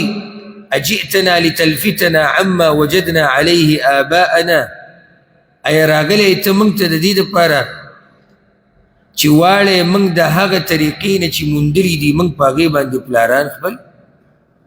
یہ خبری تم خیال لے کنا پختانہ کو منوی دا خبر اگر منگو چی خوزو دا گٹکے ہوئے پلار نکلار راونی سا چی کل لار دا گوی سی نی گئی او چی کل دا گوی کار گڑ وڈی یا لارے کا گئی اللہ منگ پا دینی و مکلف کری چی دا مشرانو پا کگلار باندے بسو یعنی دیسی کی دویم ہوئی خا موسیٰ تاوی خوی لکه د پلار نیکه د لارې نه موږ اړې خو لنډه راته دا ووایه که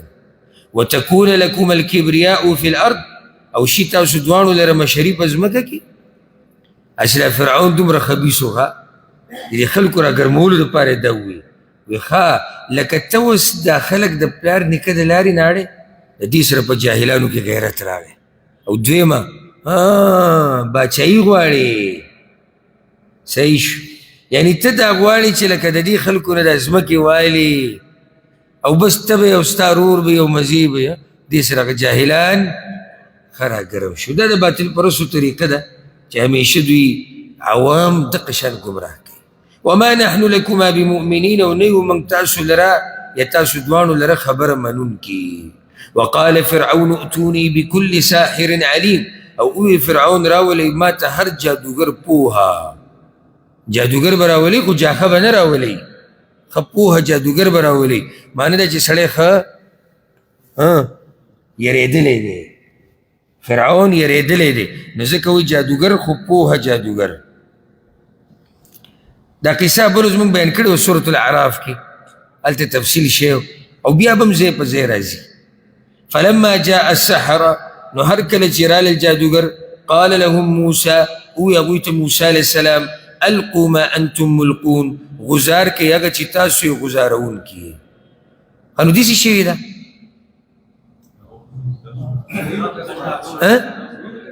نه نه هغوی وی موږ یې غزار کو که ته غزارې موسی علیه السلام ورته تاسو غزار کوئ دلته الله د موسی علیه السلام خبره صرف راوړي دلته الله صرف د موسی علیه السلام خبره راوړي فلما القوا نو هر کله چې وغورځول دوی څه یې وغورځول پړي او امساګانې قال موسی وی موسی علیه السلام ما جئتم به سحر هغه شی چې راوړی دی تاسو هغه خو جادو دی یعنی تاسو چې سره ښکاره کړو دا خو واقعي جادو دی ان الله سیبطلو یقینا الله زر ده چې ختم به کي اثر د دی یا تباه به کي ان الله لا يصلح عمل المفسدين يقينا الله نکامیابی کار د فساد کوونکو ويحق الله الحق بكلماته او ثابتی الله حق لره په خبرو خپلو سره ولو کره خبر د الله یعنی وعدې د الله الله حق ثابتی په خپلو وعدو سره د الله وعده کړې ده ولو کره المجرمون اگر که بد ګڼي مجرمان فما آمن لموسى نو بس ایمان رانوړو په موسی علیه السلام باندې الا ذریة من قومي مگر څو ځوانانو د قوم د هغه نه د چا د قوم نه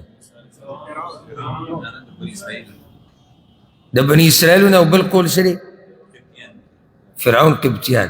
بعض ملګري دا وایي بعض دا وایي دواړه صحیح دي ځکه دې کوم ضمیر دی من قومه قوم د هغه نه الله عالم چې دې ضمیر نه مراد څوک دی کیدای شي الله وایي چې د فرعون په قوم کې بعضو کسانو ایمان راوړو دا هم صحیح ده یو څو کسانو خو ایمان راوړی اگر که ډېر لږ یو پکې هغه مؤمن و هغه بیا چې نصیحت شروع کړو قصه به یې راشي د فرعون خپلو دغه شان د فرعون بیبي دغه شان هغه زنانه چې د فرعون د لور ویښته به یې منګزول او داسې یو څو کسانو خو ډېر پټ ایمان یې راوړی او یا معنی دا شو چې بني اسرائیلو کې بعضو خلکو په دغسې ایمان راوړو على خوف من فرعون وملئهم سره د یرې نه د فرعون او د غټانو د قوم د هغوی نه یره یې په زړه کې وه ان یفتنهم چې وابړی دوی لره د دین نه یریدو ځکه چې دوی کمزوري دي او الله وایي وان فرعون لعالم في الارض او یقینا فرعون خامخا لویي کوونکی او په ځمکه کې وانه لمن المسرفین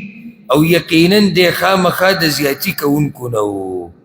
نو ځکه چې هغوی څه وو ځکه چې هغوی یریدو وقال موسى وی موسی علیه السلام یا قوم قوم زما ان کنتم آمنتم بالله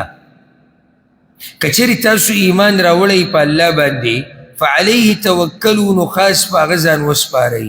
نصیحت ورته کوي ښه چې اوس الله ته ځان وسپارئ ان کنتم مسلمین کوي تاسو تابعدار فقالوا یا وی علی الله توکلنا خاص په الله موږ ځان سپارلی دی ربنا ای ربا زمونږ لا تجعلنا فتنة للقوم الظالمین مگر زه موږ امتحان د قوم ظالمانو دپاره څنګه ما د دې یو پیر دوه کس وضاحت کړو خو عامو درسونو کې د تفسیر چې کوي مگر زه موږ د ظالمانو دپاره فتنه نقیب صاحب ورسېدي به که نه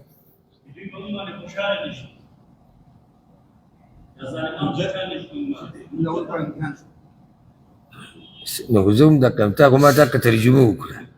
چې موږ مګر زه فتنه او امتحان د ظالمانو دپاره بارک الله فیک دی وضاحت داسې دی چې یا الله موږ مه کمزوري کوه اصل دا دعا ده موږ مه کمزوري کوه موږ له زور راکړه وجه دا ده که موږ کمزوري شو او دا ظالمان کافران دوی به راولېږي موږ به مړه کي یا موږ به ویي ټکوي نو بیا به دوی دا وایي که چېرته دا خلک په حقه وی نو دوی به زموږ ماتحت نه وی دوی به زورور وي دوی به دا نو بیا هغوی د سره اسلام ته نه راځي نو دا د هغوی دپاره فتنه شوه که نه شوه اوس دوی ونه رسېدلې ونجنا برحمتك من القوم الكافرين او نجات راکه موږ ته په رحمت خپل سره د قوم کافرانو نه واوحینا الى موسی واخي او وحی وکړه موږ موسی علیه السلام او ورور د هغه ته ان تبوأ لقومکما بمصر بیوتا چې تیار کړي د پاره د قوم خپل په مصر کې کورونه معنی دا دغه هجرت نه مخکې خبره ده ښه بني اسرائیل له راوتي نه دي بهر ته ګورئ څه دلیل دی چې دا نه راوتي وی کورونه په مصر کې جوړ کړي دلته ورته صرف دا حکم وشو چې لږ جدا شي هلته چې کله د جادوګرانو سره دا مقابله وشوه که نه ډېرو خلکو اسلام قبول کړو نو هغوی به ښکاره عبادت نشو کولی فرعونیانو به تنګول نو الله ورته وایي ځان له دې کورونه جوړ کړي خدای ورته وایي واجعلوا بیوتکم قبله او وګرځوئ کورونه خپل قبله الله اکبر ځای د مانځه دلته ځان له مونځونه هم کولی شي یو چا داسې ویلي بعضو علماو وایي ځان له پکې پټ مونځونه کوي ښکاره خو یې نشو کولی که دا پکې هم راغی او یا ځان له پکې ځای د مانځه لازم جوړ کوي کور جوړ که خو ځای د مانځه چېرته دې ته سوچ کړی تاسو موږ سره خو غم د ټیلونو د روخامو د بجلۍ د روډونو د اوبو د دې ځای د مانځه او زه دا هسې زما یو د زړه یو د خیرخواهي خبره ده اگر که داسې شریعت څه لازمه کړې نه ده یا زه چې سړی کور جوړوي که نه او یا کور یي خیر دی داسې یو وړه غونته کې کوټه ډېره ګټه دې نه وي ستا تاوان نه کوو چې داسې درې څلور دوه درې جانمازه پکې راځي د دې ډېره لویه فایدې دا د تجربې خبره ورب الکعبه دې ډېره لویه فایده غټه فایده دا چې یو خو ستا به توجه برابري لکه ستا اوس زړه وشو چې دوه مونځونه کوم دغه ځای سړي له مزه ورکوي دا ځای جوړ دي ځای دی ته ورځې مونځ به کوه دا شان د ښځو دپاره دی بچي تا دلته ییني بچي ستا ماشومانان دي هلکان او ته په هغوی لازم نه دي چې جومات ته راشي صحیح ده بالغان لا نه دي نو ته ورته داسې ووایه زه صحیح ده که جومات ته رانلې خو چې دلته جمع وکوي ګورئ بیا هم ته څه نه څه هغوی عادت کې نو کور کې یو ځای شتي ته تلاوت کې شور دی بل ځای کې دلته رالې کېناست هسې دا جانماز او دا قرآن نه پروت په راحل دا قرآن چې پروت او جانماز دا هسې داسې یو ایماني غونته کې موسم جوړوي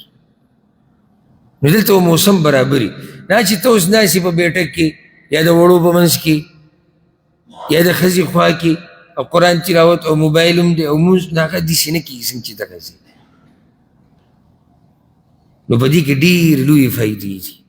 ټول نه ګټه فایده پکې دا ده چې دا په ماشومانو ډېر ښه اثر کوي هغوی هم بیا دې ځای ته راځي دلته کښېني مونځ تلاوت نو الله ورته داسې ووایي واقیموا الصلاه او پابندي کوئ د مانځه دوه خبرې مونځ هر امت کې دی یوه دویمه ده په هغوی سخته راغلې وه الله ورته مانځه له زور ورکوي سخته کې چې مونځ ډېری نو سخته ورسره الله کمی وبشر المؤمنین او زیر ورکه مؤمنانو ته وقال موسى وی موسى عليه السلام ربنا اي رب زمن انك اتيت فرعون وملأه زينه یقینا تا ورکړې د فرعون ته غټانو د قوم دغه ته ډول د دنیا واموالا او مالونه فی الحیات الدنیا په ژوند دنیوي کې یالله تا خو له ډېر مال ورکړی خو د هغې انجام دا راووتو ربنا لیضلوا عن سبیلک ای ربه زمونږ چې واړې خلک ستا د لارې نه یعنی دا پکې حکمت دی چې امتحان وګرځي یا مطلب دا دی چې یا الله هغوی خو تباهي وکړه دا خلک د لارې نه تا ورسره څومره احسانات کړي دي او هغوی لګیا دي دا خلک ستا د لارې نه نو خیری ورته وکړې ربنا اطمس على اموالهم ای ربه زمونږ کوټه کا یا خراب که مالونه د دوی واشدد على قلوبهم او سختی راوله په زړونو د دوی کې ایو دی منکر حدیث یو دانه را پیدا شوي د پښتنو کې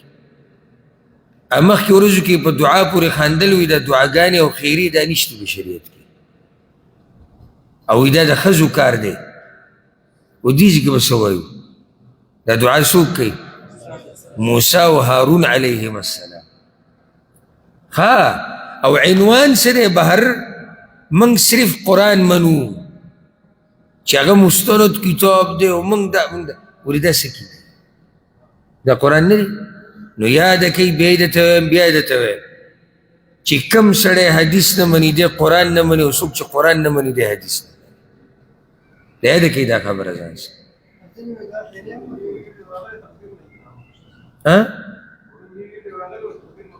او دا ما بل زوري دی وایي تقدیر نشتی تقدیر نه انکار وکړو داسې ګپ دی وایي چې الله لیکلي دی او دغه وایي دا نشتی او د اعتکاف نه یې انکار وکړو اعتکاف نشتی وی دغه آیت کې مراد دغه نه دی چې جومات د رسول صلی الله علیه وسلم جومات نه مراد وي دا پوره سټیشن دی نو دا خو د دوه درې ورځو کې اعتکاف نشتی او تقدیر نشتی تقدیر هم ختم تقدیر خو قرآن کې ذکر دی او سبحان الله دې ته غوږ شئ تقدیر ګوره د ایمان رکن دی الله اکبر یعنی اوس هغه خوشک او وړو خبرو کې هم نه دی لګیا چې هغه وړي خبرې مسله تقدیر لراله ها یو څو ورځې بعد اخرت نشتی دا خو په تقدیر کې تقدیر باندې ایمان خو په ایمان په ارکانو کې دی نو چې د دې نه منکر شوي ایمان دې لاړ که نه ختم شي نو ګورې ځان هوښیار کوي ځان هوښیار الا هغه سړی د دې قسمه خلکو په بیاناتو او په دعوت ډېر خوشحاله دی اگه پښتنو کې دی اگه پنجابیانو کې دی کار چا کې چې کم خلک د دین نه تنګ دي بې دینه دي د اول نه دا بعض ما ته وایي یاره وایي دا خو د دې خلکو دا فولوورز ولي لکه دلته پنجاب کې مشتي په دغه کې مشتي دا قسمه خلک په پښتنو کې مشتي په یورپ کې مشتي عربو کې مشتي چې دا ګډې وډې د دوی دا فولوورز بیا ولي جواب دا دی چې دا خو خلک بېدینه دي ناست دي په انتظار او غواړي چې یو څوک مشر را پیدا شوی چې زموږ د زړه ترجماني وکړي هغه ورته الله را پیدا کړو دوی خوشحاله یعنې د منځه نه تنګ وو ارمان یې څه چې یو څوک را پیدا شو او دی وویلی چې دا مونځ ګوره دومره غټ عبادت نه دی او هغه را پیدا شو نو دی به اوس د ده فولورز نه لازم به پسې ورځي جی بس الله دې زموږ په حال رحم وکړي فلا واشدد على قلوبهم او سختی راوله په زړونو د دوی فلا يؤمنوا حتى يروا العذاب الأليم بچ ایمان را نه وړي تر دې چې وویني عذاب درناک یا مطلب دا دی ترجمه دا ده چې دوی ایمان نه راوړي تر هغه وخته پورې چې څوک پورې عذاب نه یې لیدلی قال وی الله قد اجیبت دعوتکما یقینا قبول کړی شو دعا ستاسو دواړو حالانکه دعا صرف غوښتلې موسی علیه السلام خو هارون علیه السلام یې سره یاد کړو ځکه چې هغه پې امین وی نو علما وی دا امین چې څوک وی دی داسې دی لکه د دعا چې په خپله غواړي فاستقیما نو کلک شئ په دې خپل لار ګورئ نصیحت ګوره الله پیغمبرانو ته هم کوي نو ته په نصیحت مه خفه کېږه د یو نیم سړي ته چې نصیحت وکړي نو تندی یې ترې وکړي چې ورته ته ووایې که نه چې یاره دا مونځ اودس په ټیم کوه ولې کافر یم هسې لکه غوسه کېږه به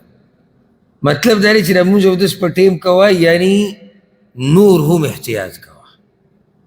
الله موسی علیه السلام او هارون ته وایي په دې لاره څه شئ کلک شئ ولا تتبعاني سبیل الذین لا یعلمون او مه روانېږئ په لاره د هغه کسانو پسې چې نه پوهېږي وجاوزنا ببني اسرائیل البحر او پوری ویستل موږ بني اسرائیل په دریاب باندې فاتبعهم فرعون وجنوده نو ورپسې شو په هغوی پسې فرعون او لښکر د هغه بغیا وعدوا د وجې د ضد او د دشمنۍ نه. حتی اذا ادرکه الغرق، تر دې چې کله را لاندې کو دل رګر کېدو. څوک؟ فرعون. اوبو راګیر کو دی بش ډوبېدو. قال وی آمنت انه لا اله، ایمان راوړی ما په دې چې یقینا شان دا دی چې نشتی حقدار د بندګۍ الا الذي آمنت به بنو اسرائیل، سوا د هغه ذات نه چې ایمان راوړی دی په هغه باندې بني اسرائیل. غاړه یې کېښوده خو داسې وخت کې چې فایده نه ورکړي. وانا من المسلمین، او زه د منونکو نه یما. جبریل علیه السلام رسول صلی الله علیه وسلم ته وی، او روایت کې راځي، وی ما دا خټې راغستې او د دې خولې ته مې وراچولې. وی ما چې الله مهربانه باچا یې داسې نه دلته اوس معاف کړي.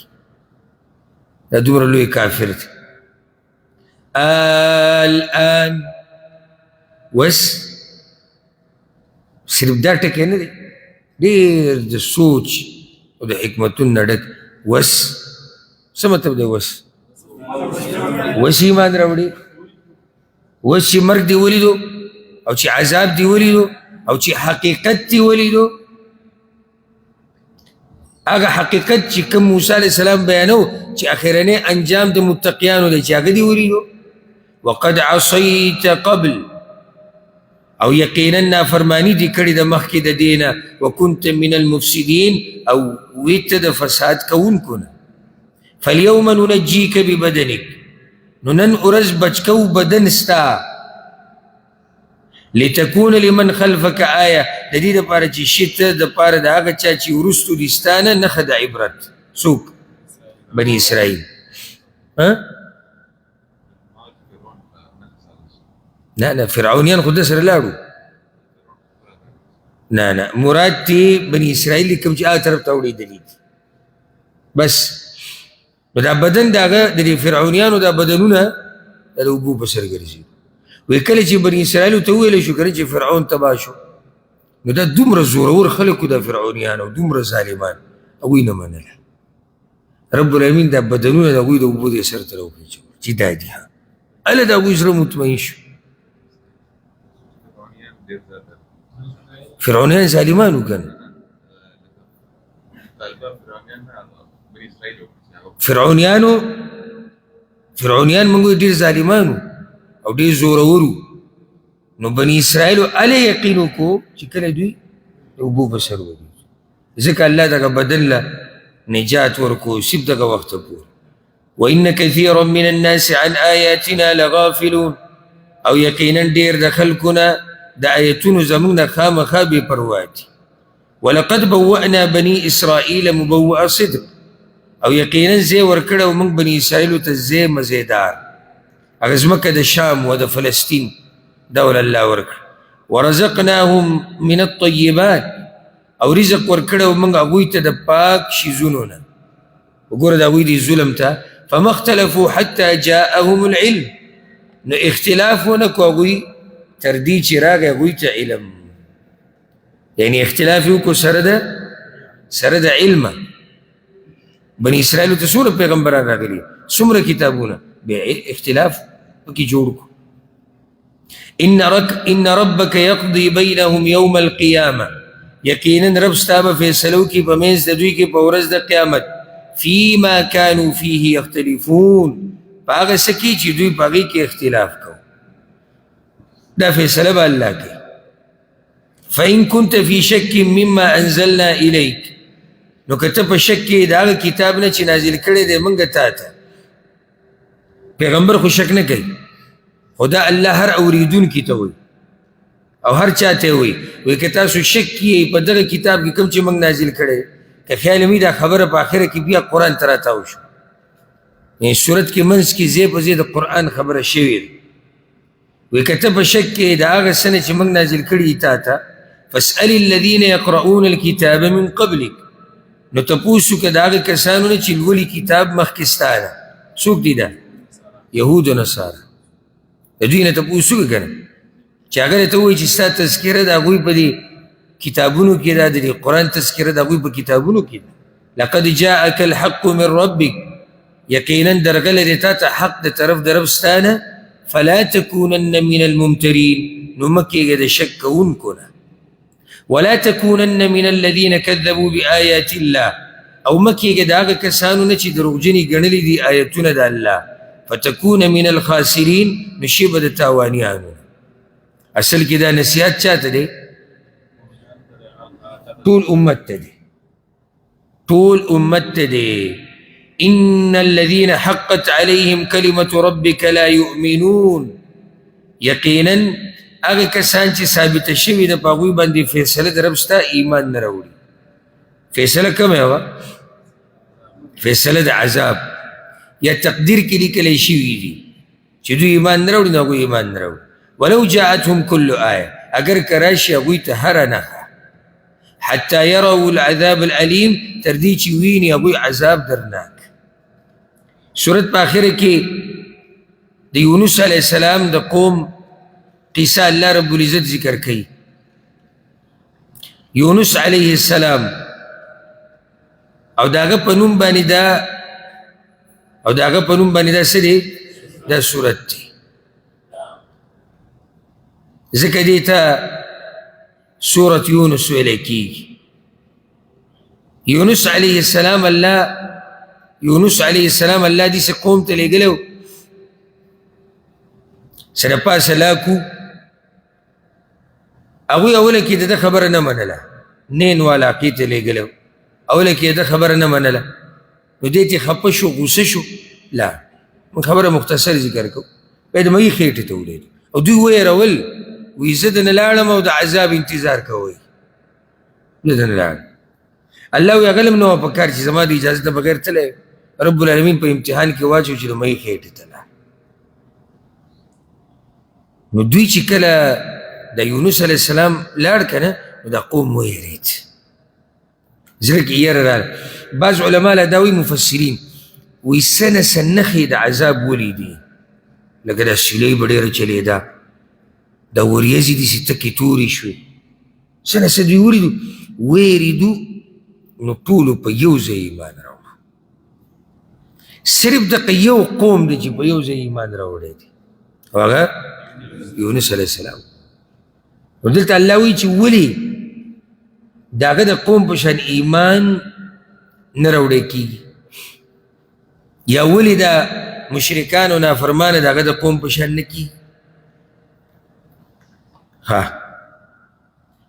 کوم ځای کې ومن فلولا كانت قريه نو ولې نو یو کلي والا قریه یاده کړې ده خو مراد تی قریه والا دی کلي والا نو ولې نو یو کلي والا آمنت چې ایمان یې راوړی وی فنفعها ایمانها بس چې فایده ورکړې وی هغوی ته ایمان د هغوی الا قوم یونس سوا د قوم د یونس علیه السلام هغوی ټول ایمان راوړی لما آمنوا هر کله چې هغوی ایمان راوړو کشفنا عنهم عذاب الخزي نو لرې کو موږ د هغوی نه عذاب د شرمندګۍ فی الحیات الدنیا په ژوند دنیوي کې عذاب د شرمندګۍ کم یو و دا کم چې داسې دا تعبیر به دا مزیداري دا کم چې به راغلی وې صرف نښې ښکاره شوې بیا الله د دوی نه لرې کو ومتعناهم الى حين او فائدې ورکړې موږ هغوی ته تر یو وخت پورې ښکلی ژوند وله الله ورکړو چې څو پورې نیټه وه ولو شاء ربك لآمن من في الأرض كلهم جميعا او کچرته وغواړي رب ستا خامخا ایمان به راوړی وی هغه چا چې په ځمکه کې دي ټولو په یو ځای خو داسې الله نه ده کړې یعنې الله کولی شوه چې په زور یې په ټولو ایمان راوړي خو الله داسې ونه کړه افانت تکره الناس حتی یکونوا مؤمنین آیا نو ته زور راوستی شي په خلکو تر دې چې شي دوی مؤمنان چې الله په زور دوی مؤمنان کړي نه دي نو بیا ستا په لاس کې هم دغه نشتي ته صرف دعوت کوې پیغمبره په زور ته څوک نشي مسلمانول وما كان لنفس ان تؤمن الا باذن الله او نشي کېدی د یو نفس لپاره چې ایمان راوړي مګر د الله په مرستې سره اوس بله مسله بیانېږي صحیح ده چې الله خو په زور ټول خلک نه مؤمنان کوي نه کافران کوي اختیار را کړی دی موږ ورسره دا یاد کړه او که چېرته وي د ایمان توفیق درته میلاو شو که نه او د دیندارۍ نو الله وایي پوه شه چې دا زما په مرستې سره دي د الله طاقت ورکوي نو والله دا به مثال والی زه بار بار زموږ د دې ناستې دا مثال په دې نه ذکر کوم زموږ دا ناسته غټ عمل دی هېڅ نه دی خو دا کوم شی چې سړی ایني او محسوسوي دې مثال باندې سړی ښه پوهېږي دا دلته زموږ دا ناسته د یو بل سره د قرآن اورېدو د بیانولو دپاره دا د الله خاص توفیق دی یعنې چې د الله توفیق چې درکړي دا ډېر ګران کار دی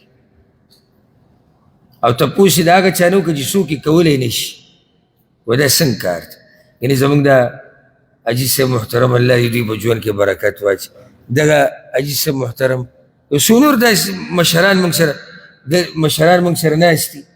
چې هغوی باندې زما نظر په دې درس کې ولګي که نه نو زه یم چې یا الله بس چې ته چاله توفیق ورکړي بس تا ورکړی نو الله وایي چې یو نفس ایمان نشي راوړی مګر په مرستې د الله سره ویجعل الرجس علی الذین لا یعقلون او ورچي الله پلیتۍ لره په هغه کسانو چې عقل نه لري پلیتۍ نه مراد کفر دی الله ورچي کفر په هغه خلکو چې عقل نه لري څه مطلب شو مطلب په کفر کې حق خلک اخته کېږي څوک چې سوچ او فکر نه کوي د الله په ایتونو کې نو ځکه اوس الله دعوت سوچ او فکر ته ورکوي ګوره قل انظروا ماذا في السماوات والارض ته ووایه وګورئ چې څه دي په اسمانونو او ځمکه کې سوچ خو کوي که نه د اسمان ته وګورئ د ځمکې ته وګورئ وما تغني الآيات والنذر عن قوم لا يؤمنون او فایده نه ورکوي نښې نښانې او یره ورکوونکي هغه قوم ته چې ایمان نه راوړي الله وایي که دوی ته ډېرې نښې وښایو خو دوی ایمان نه راوړي فهل ينتظرون الا مثل ایام الذین خلو من قبلهم نو دوی انتظار نه کوي مګر په شان د عذابونو د هغه قومونو چې تیر شوي دي مخکې د دوی نه دوی که څه دغې ته ډډه لګولې قل ورته ووایه فانتظروا بس انتظار کوئ انی معکم من المنتظرین یقینا زه تاسو سره د انتظار کوونکو نه یم او که دا عذاب راغی الله چې مؤمنان خلاصوي ثم ننجي رسولنا بیا بچ کړل موږ رسولان خپل والذین آمنوا او هغه کسان چې ایمان یې راوړی و كذلك حقا علينا ننجي المؤمنين دغه شان لازمه ده په موږ باندې چې بچ کو مؤمنان یا لازمه ده په موږ چې بچ کو به مؤمنان سورت آخره کې الله عام خلق ته آواز کړی قل یا ایها الناس هو ای خلقو ان کنتم فی شک من دینی که ای تاسو په شک کې د دین زمانه نو اوسئ په شک کې مطلب دا دی که شک کوئ نو کوئ زه خو ستاسو د شک د لاسه خپل دین نه پرېږدم فلا اعبد الذین تعبدون من دون الله نو بندگی نه کوم د هغه کسانو چې تاسو یې بندگی کوئ سوا د الله ولكن اعبد الله الذي يتوفاكم مگر زه بندگی کوم خاص د الله هغه ذات چې مړه کوي به تاسو الله خو ډېر څه کوي دا مرګ ولې یوازې ذکر کوو چې دوی ویرېږي چې ګوره مرۍ به الله ته مخامخ کېږي وامرت ان اكون من المؤمنين او حکم شوی د ماته چې زه به یم د مؤمنانو نه بله دا وان اقم وجهك للدین حنیفا او دا چې برابر که مخ خپل دین ته چې کلکې په توحید باندې ولا تکونن من المشرکین او مه کېږه د مشرکانو د الله پیغمبر ته ویلي دی ولا تدعو من دون الله او مرا بل سوا د الله نه ما لا ينفعك ولا يضرك هغه چا لره چې فایده نشي درکولی تا ته او نه ضرر درکولی شي فان فعلت نو که وکړو تا دا کار فانك اذا من الظالمین نو یقینا ته به په دغه وخت کې د ظالمانو نشي چې د پیغمبر سره به ګنجایش نه کېږي بل چا سره نه کېږي دا صورت ختم کو که نه وَإِن يَمْسَسْكَ اللَّهُ بِضُرٍّ او که ورسوي تا ته الله څه تکلیف فلا کاشف له الا هو نو نشته هیڅوک لرې کوونکی د هغې سوا د الله دا یاد کوي وَإِن يُرِدْكَ بِخَيْرٍ او که اراده وکړي هغه تعالی لره د خیر فلا راد لفضله نو نشته هیڅوک واپس کوونکی د مهربانۍ د الله مطمئن اوسه. زموږ د پښتانه په دې باب کې بعض ډېر یریږي چې بس یو پلاري زما رزق وخوړو، هغه دا چلو کو، هغه دا. الله وایي چې ستا په نصیب کې ما کم خیر لیکلی که نه، د دنیا یو طاقت یې نشي واپس کولی. یصیب به من یشاء من عباده، رسی دا چا لره چې وغواړي د بندګانو خپلو نه، وهو الغفور الرحیم، او هغه بخونکی مهربانه. قل یا ایها الناس، ووایه ای خلکو، قد جاءکم الحق من ربکم، یقینا درغلی دی تاسو ته حق د طرف د رب ستاسو نه. څه شی دی؟ قرآن او وحی. فمن اهتدى فانما يهتدي لنفسه، نو چا چې هدایت قبول کو نو یقینا هدایت قبلی د پاره د فایدې د خپل ځان، په الله احسان نه دی کړی. ومن ضل فانما يضل عليها، او څوک چې گمراه شو نو یقینا گمراه کیږي چې نقصان به په ده باندې. وما انا علیکم بوکیل، او نه یم زه په تاسو ذمہوار. واتبع ما یوحى الیک، او تابعداري کوه د هغه چې وحی کیږي تا ته. واصبر، او صبر کوه. اوس الله پیغمبر ته وایي مکی دور د سخته ډېره ده چې ته دوه کاره کوه، یو خو به د وحی نه اخوا دېخوا کېږي نه، د وحی تابعداري به کوې، او دویم به څه کې صبر به کې د کم وخته پورې حتی یحکم الله، تر دې چې فیصله وکړي الله. یعنی د یونس علیه السلام په شان کار به نه کې. وهو خیر الحاکمین، او الله غوره فیصله کوونکی دی. د هغه فیصلې پورې به ته صبر کې. ګورئ د صورت په اوله کې د وحی خبره وه. الله وی کان للناس عجبا ان اوحینا، کافران تعجب په دې کوي چې دې سړي ته وحی څنګه راغله. اخره کې الله پیغمبر ته وی د کومې وحی نه چې هغوی تعجب کړی دی هم د دقې وحی به تابعداري کړي. سبا به انشاءالله شروع کوو د سورة هود نه. وصلى الله وسلم على نبينا محمد.